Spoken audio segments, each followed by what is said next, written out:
How's it going once again, students, teachers, aspiring filmmakers, and YouTube surfers alike? This is your guide to Dylan, and I wanted to follow up on my first tutorial and essentially address a little issue that I ran into while making that video, and it has to do with transitions.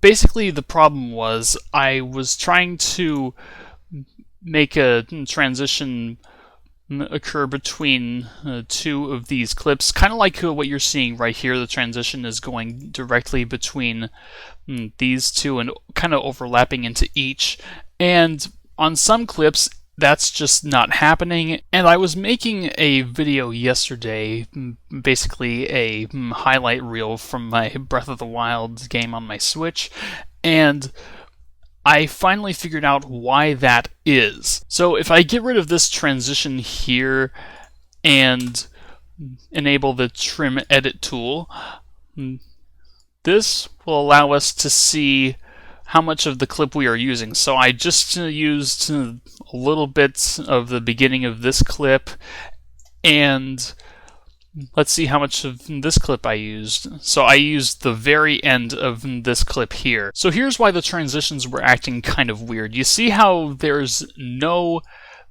clip after this point here? This point is where this video stops, but if I move this over, give it a little bit more room on this side, so I mean it interrupts the flow because, well, obviously it's going to cut off at the time that I don't want it to, but this is just for argument's sake.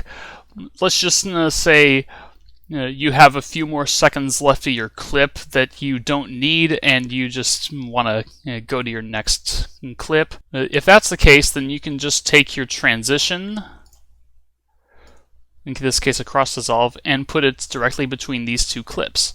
However, if there is no more clip available, like the second you transition to another clip is the second that original video ends, like here, you can only put the cross dissolve on the end of this clip and it won't overlap into the next.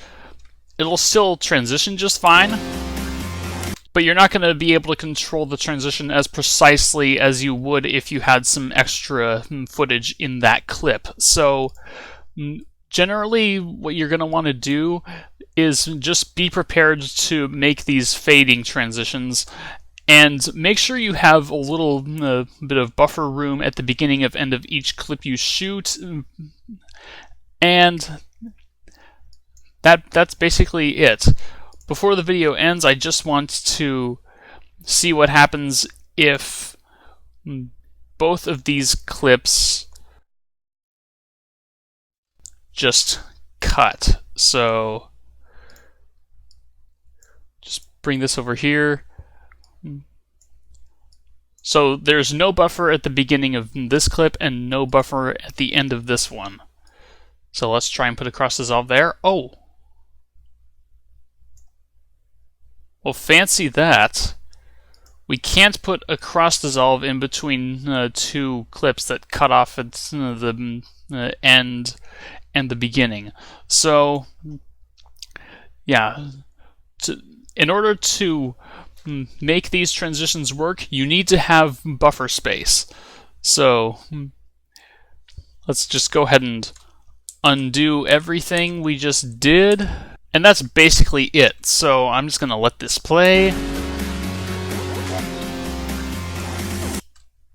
There's a transition. And once again, if I need to put this transition over both the clips, all I need to do is click and drag this and give it enough time to use that transition. So can I just use the select tool?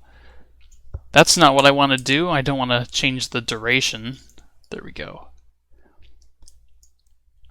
Alright, I have to get rid of that. So if you add a transition, you can't move it. You have to delete it and add a new one.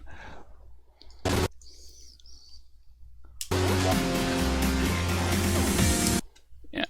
So that's just a quick note on transitions that I wanted to make you aware of, just in a really short video. If you found this helpful, please let me know in the comments and leave a like, and I'll see you next time.